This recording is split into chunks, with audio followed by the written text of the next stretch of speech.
దాడులు ప్రతిదాడులతో మధ్యప్రాచ్యంలో యుద్ధం తీవ్రంగా మారుతోంది. అణు పారిశ్రామిక కేంద్రాలపై దాడులకు ప్రతీకారంగా ఇజ్రాయెల్, గల్ఫ్ దేశాల్లోని అమెరికా స్థావరాలే లక్ష్యంగా ఇరాన్ దాడులు చేస్తోంది. ఇజ్రాయెల్ సైతం ఇరాన్, లెబనాన్పై దాడులను కొనసాగిస్తోంది. యుద్ధం ప్రారంభమయ్యాక తొలిసారిగా యెమెన్ నుంచి ఇజ్రాయెల్ వైపు ఒక క్షిపణి దూసుకురాగా దాన్ని అడ్డుకున్నట్లు ఐడిఎఫ్ తెలిపింది. ఈ దాడుల్లో పలువురు మరణించారు. అటు అణు కేంద్రాల సమీపంలో జరుగుతున్న దాడులు ప్రమాదకరమని అంతర్జాతీయ అణుశక్తి సంస్థ హెచ్చరించింది.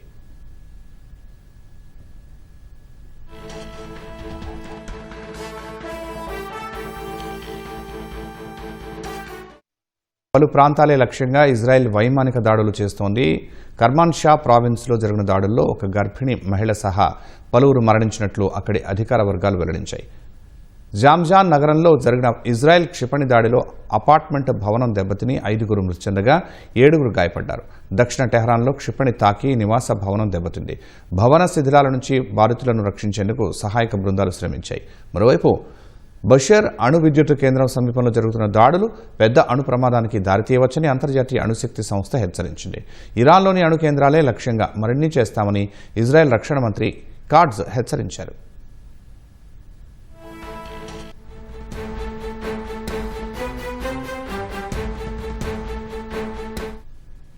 లెబనాన్ దక్షిణ ప్రాంతాల్లో కూడా ఇజ్రాయెల్ దాడులు కొనసాగుతున్నాయి. ఫార్ తిబ్నెట్ పట్టణంలో జరిగిన దాడిలో ఒక పారామెడిక్ మరణించగా 4గురు గాయపడినట్లు లెబనాన్ ఆరోగ్య మంత్రిత్వ శాఖ వెల్లడించింది. లిటాని నది వరకు తమ పదాతి దళాన్ని ముందుకు తీసుకువెళ్తున్నట్లు ఇజ్రాయెల్ ప్రకటించింది. బీరూట్లోని దక్షిణ ప్రాంతాలపై కూడా వైమానిక దాడులు జరిగాయి. ఈ దాడుల్లో 4గురు రైతులు మృతి చెందినట్లు అక్కడి అధికార వర్గాలు వెల్లడించాయి. ఈ నేపథ్యంలో ఆ ప్రాంతాల నుంచి ప్రజలు ఖాళీ చేయాలని అధికారులు అడ్వైజరీ జారీ చేశారు. శుక్రవారం లెబనాన్లో జరిపిన హెజ్బుల్లా కమ్యూనికేషన్ యూనిట్కు చెందిన 2 సీనియర్లను మట్టుబెట్టినట్లు ఇజ్రాయెల్ సైన్యం వివరించింది.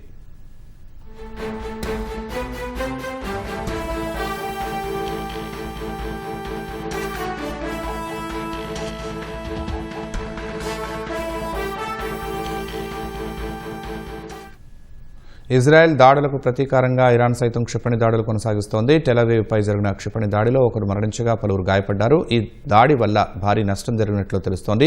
ఇరాన్ దాడుల నేపథ్యంలో ఇజ్రాయెల్ అంతటా హెచ్చరిక సైరన్లు మోగాయి. ప్రజలను సురక్షిత ప్రాంతాలకు తరలించారు. యుద్ధం ప్రారంభమయ్యాక తొలిసారిగా యెమెన్ నుంచి ఇజ్రాయెల్ వైపు ఒక క్షిపణి దూసుకురాగా దాన్ని అడ్డుకున్నట్లు ఐడిఎఫ్ తెలిపింది. ఈ దాడిని తామే చేసినట్లు హూతీలు ధృవీకరించాయి.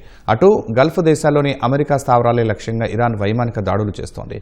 బహ్రెయిన్లో ఇరాన్ దాడికి ఓ భవన సముదాయంలో భారీ అగ్ని ప్రమాదం సంభవించింది. యుఏఈ, సౌదీ అరేబియా తమ గగనతలంలోకి వచ్చిన క్షిపణులు, డ్రోన్లను అడ్డుకున్నట్లు వెల్లడించాయి. అబుదాబిలో ఇరాన్ క్షిపణి శకలాలు పడి 5గురు భారతీయులు గాయపడినట్లు అక్కడి అధికార వర్గాలు వెల్లడించాయి. ఇదే సమయంలో ఉత్తర ఇజ్రాయెల్పై రాకెట్లు, డ్రోన్లతో హెజ్బుల్లా దాడులు చేసింది.